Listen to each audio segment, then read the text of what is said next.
looked at it in the store. Well, I didn't have my prescription sunglasses. I got home. All right, guys, there you go.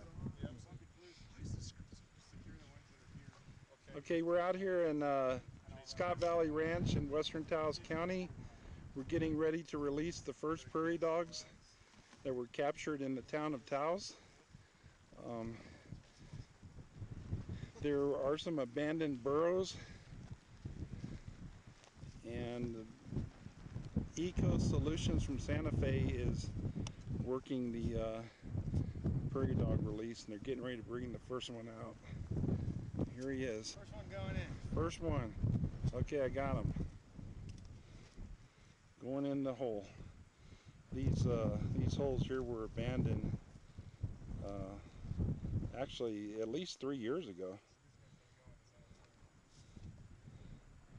But they seem to be fairly intact. And they're just sticking them right down in the holes. We've got room for one more in this hole. Is that all part of one family? Or this is all the north side of the area right there, which is probably about 3 family groups we call a clan, which is a collection of family groups that all intermingle and live together. okay. That's Trent. He's the owner of Eco Solutions. We give him a little something to eat. And so they're dropping a lot of carrots down in there. You want to get the vegetation out? I'm going to pull a little bit of vegetation out of the way and get a little closer. I don't want to get too close and spook the prairie dogs.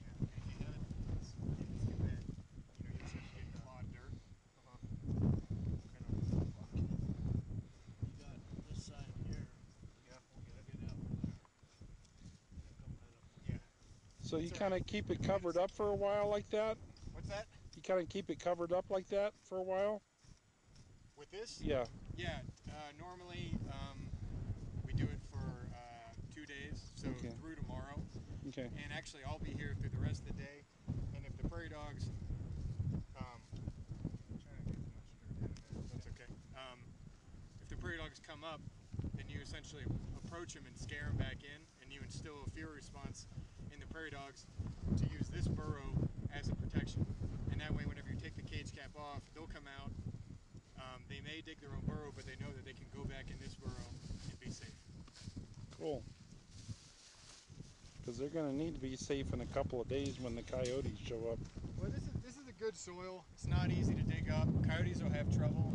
Badgers can't stop a badger, but they move in cycles throughout many square miles, so they'll be in and out at different times. They'll come in, dig up a bunch of prairie dogs, and then they won't be back for a year or more. And that's, part of that coincides with the prairie dog's natural breeding cycle. Big guy here. I think You're going to get that large male that was a perimeter guard, right? I think that's the one. That's what I call him. Here's a big guy. He's going to make a good sentinel. So we want to put him in by himself. Yeah. He doesn't like living with anybody anyway. Deep enough? Let's see if he goes. Yeah. So we're out here with Eco Solutions in western Taos County at Scott Valley Ranch, and they're releasing the first few prairie dogs that were captured at the county, where the county is going to build a new judicial complex right in the middle of town in Taos. Just to give you a little scope of the landscape around here, it's wide open country. I mean, it's almost pristine. This was used 50, 100 years ago as a sheep ranch, giant sheep ranch, really. And we have Rick Sanchez from Taos County out here observing, and Beth Scott, one of the landowners. And this is the sheep have been gone for decades, and probably what happened is the prairie dogs that were here originally were most likely poisoned or eradicated, and so that's why there's so few out here now. They've never recovered completely yet. There is one small town, about 20 prairie dogs on this property.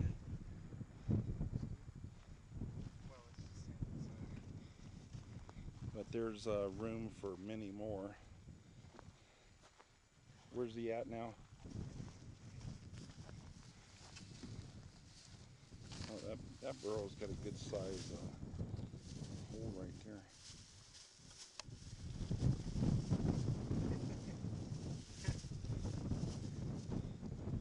He likes it down there. Oh yeah? He said this is better than the one I had back in town. Keep an eye on that. Is that down over here? There goes another one. Yeah, he's talking. He's like, yeah. Shape it into this. Back in the dirt finally. What do you think about this area out here, Greg? I think it's great. It's pretty much native New Mexico grassland, so it's not overgrazed or anything like that. So I think it's going to be great for them.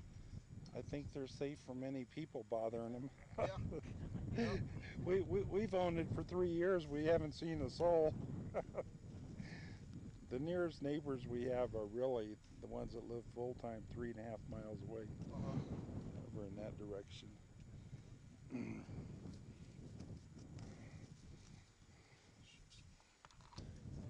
You just placed one of the sentinels? Yeah. The big guys they like to live on their own. You know what else you know what else we've seen using it? The burrowing owls. Oh, Yeah. They cohabitate. Well, not in the same burrows, but in the same systems. You know, Yep. it's pretty cool. And they're another cool animal. The first time I saw one, I didn't know that's what it was because I thought that they were bigger, but they're only like the size of a robin, you know? Yeah. But then he started swiveling that head around. I said, man, that's an owl's head. And you know, they let you walk up within about 25 feet of them. Yep. No, they're definitely a real cool animal. Yeah. And so, yeah, there was some right over there. Huh? You're going to leave them? That one, others come back out. We're looking at a really good size hole now. Yeah. How many did you put in that one? Just two. Just two? It's not a real deep burrow, but we're going to put them with the rest of them are going to be right here. So we'll sort them, you know, if, I mean, at this age, they're young adults. You know, all females will breed 1 year after they're born, and most males will breed if they're able to, you know, depending on competition. What's the normal lifespan of a prairie dog out here in the wild? You know, I mean, they have a pretty high mortality rate, but could, from a few years to, you know, in captivity, they've lived, I think, 13. So, you familiar with the story when Lewis and Clark went on the expedition? And they sent back several animals along the way to Thomas Jefferson. There were 2 animals that survived: black-billed magpie and a prairie dog. And Thomas Jefferson had that prairie dog in the White House for years. I have heard that. Feeding them and playing with them and stuff. They apparently make good pets. I mean, I've seen them live with cats and dogs and use litter boxes.